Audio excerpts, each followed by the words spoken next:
your boys, BWC Entertainment, back with another YouTube video. And today we finna watch the end of the WWE pandemic era. WWE just came back on the roads. We celebrating it. I know this is late, very late. But what they gotta do? Like, subscribe, share, and comment on this video. Let's get into it. Let's get into it. It's been 16 months since the pandemic completely changed the entire world as we know it. Schools were closing down, forcing students to learn from home. Employees were stuck working. Son, I'm so glad I got out of school before that happened. The NBA, Lord, along with other sports, even suspended their season. However, one thing continued, and that was professional wrestling. The WWE could not afford to take some time off because of their TV deals, and so the show went on. Vince McMahon took all of his employees and talents to Florida and they transformed the Performance Center into the new set for Monday Night Raw and Friday Night SmackDown. I will never forget watching the first episode of SmackDown, wondering how WWE could go on for the rest of the pandemic without a crowd. It was beyond weird to watch wrestling in a completely empty arena, but they somehow managed it. I'd even say that a lot of good matches, moments, and things came out of the pandemic era. It's pretty underrated if you ask me. With that being said, I wanted to spend some time today looking at some of those highlights from the... Which one? That's MVP. Yeah, that's not MVP. That is MVP. In the middle? Yeah. That's MVP. Oh, that's Bobby Lashley on the far right. And I don't know the other. Yeah, that's Cedric Alexander. I thought that's Sheldon Benjamin. That is Sheldon Benjamin right there. That's what I'm talking about. At some of those highlights from the pandemic era that really carried WWE for the last Big Show was still months. Is that he retired? We should appreciate the special time in wrestling. Everybody although going. strange, bizarre, and sometimes isn't he like 50 the Big Show? There for us. Close. So I'm finna start watching AEW. Say everybody going now. I ain't gonna lie, CM Punk really showed like they said he is. Yeah, so I wasn't never thinking about watching AEW, but shoot, I see all the good people going there. A lot of good people going there. WWE's falling off, and it's mainly how they treat everybody. That's what Chris Jericho said last night. Hey, you want to watch real professional wrestling? It's AEW. The biggest highlight of the first half of the pandemic era has to be Drew McIntyre and his entire WWE Championship reign. The WWE needed someone to fill in the shoes of a top star, and Drew McIntyre was not afraid of that challenge. He accepted it and excelled beyond anyone's expectation. I didn't think Drew McIntyre was ever going to be nothing like this, though, son. As a true After when he was part when he slayed in them, I didn't think he was ever going to be He like was fucking garbage. I remember he had that headband on, and he did that DDT type thing. I didn't think he was ever going to be nothing how he is now, so son. much more credit, and I hate how there's a portion of Twitter fans right now currently hating on him because it doesn't make sense that he's on the top of the division. Yes, he's a top star. He deserves top star positions. Anyways, Drew rules.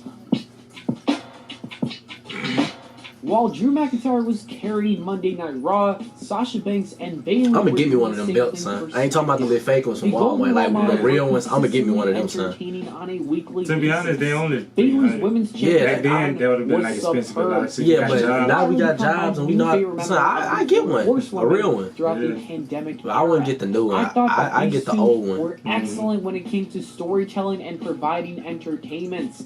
WWE giving them all the belts was also a fantastic idea. Even though it did not last for too long, it was a fun moment.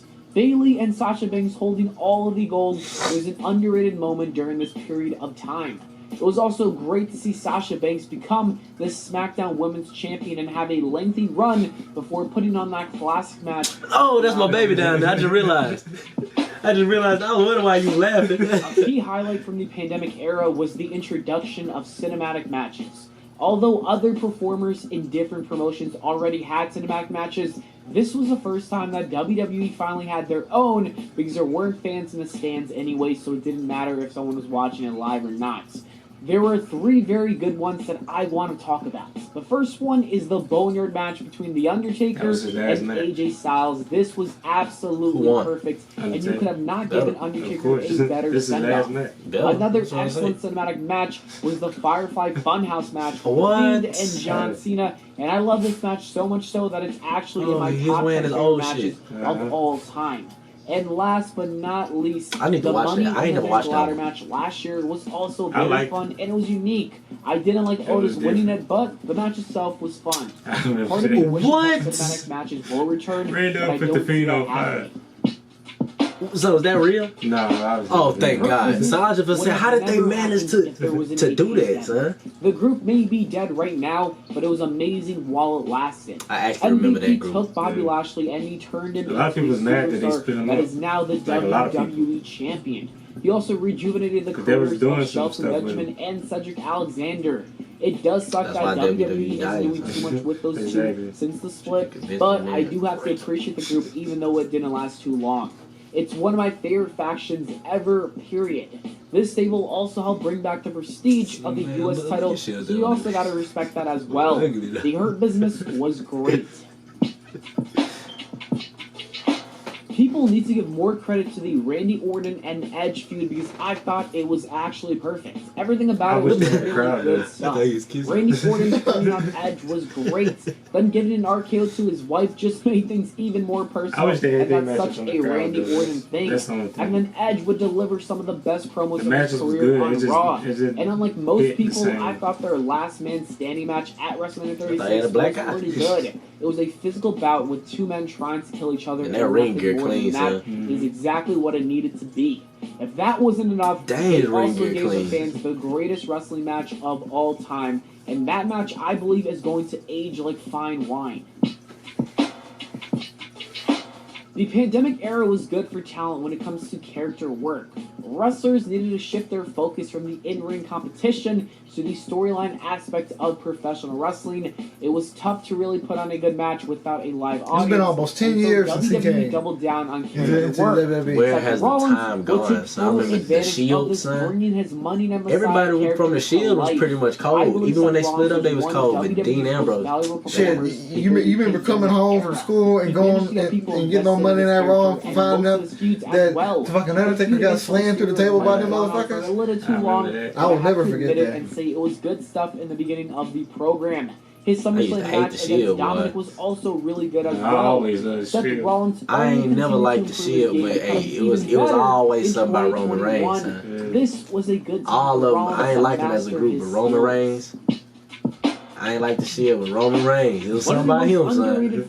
Oh, isn't he dead, bro? No, never mind. That's Luke Harper. Oh, yeah. I guess people didn't like it, but I thought it was brilliant, especially when it came to storytelling. I know they were all Wyatt brothers. Between these two, and I was glad that it finally happened.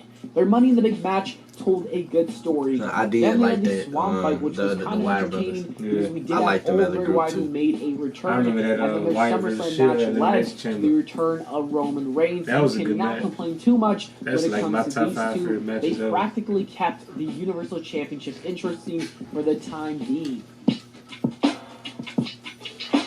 WWE's ratings were not doing too well throughout the pandemic era. It got a lit better after they added that. When people used to buy tickets online, it used to be on the screen. It used to be like $200. And WWE took this risk on this insane idea, and it massively paid off.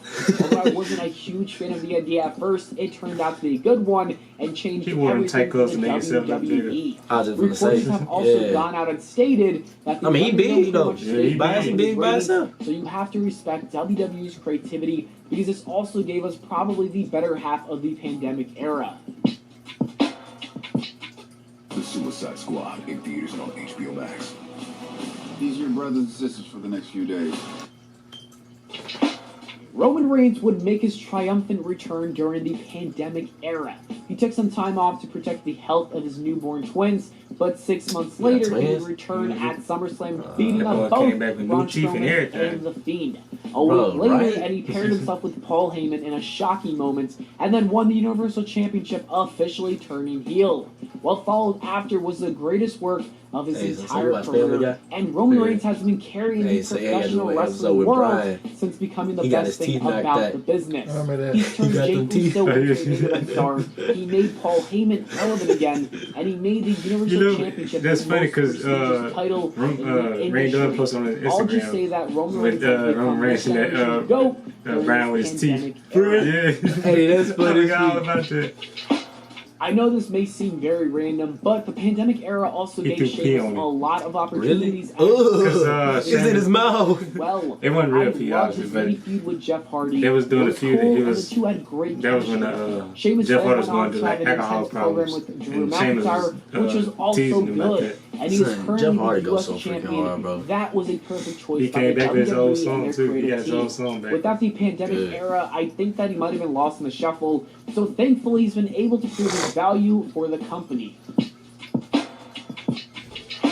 Sami Zayn has been doing amazing work ever since returning to WWE when they introduced the Thunderdome. He's doing the best work of his career. He's hilarious, interesting, and one of the best parts of SmackDown. We need to appreciate the brilliance of Sami Zayn a lot more if we don't already. One of the final things that I want to appreciate during the pandemic era is WrestleMania 37. The card was truly special. Both nights from top to bottom were really good, and seeing the fans return So for you the wanna be one back show there? was a great added bonus. You Drew versus got Bobby literally Lashley. Heck nah, Cesaro son. finally got his I WrestleMania refuse. singles match and his WrestleMania But at the moment. same time, it'd Bad be Bunny something fun to killed get it. out the house. Bianca even if Belair you became a can't star. go away. Logan Paul took one of the meanest stunners of all time, Right. and Roman Reigns won Just to in be one out of the there best and have Logan Paul. matches ever. Yeah. It was a true massive success. And that pretty much wraps up the WWE pandemic era. It was quite the interesting time to be a WWE fan. We experienced some ups and some downs. However, overall, when you look at it, I think it was a really exceptional year for wrestling.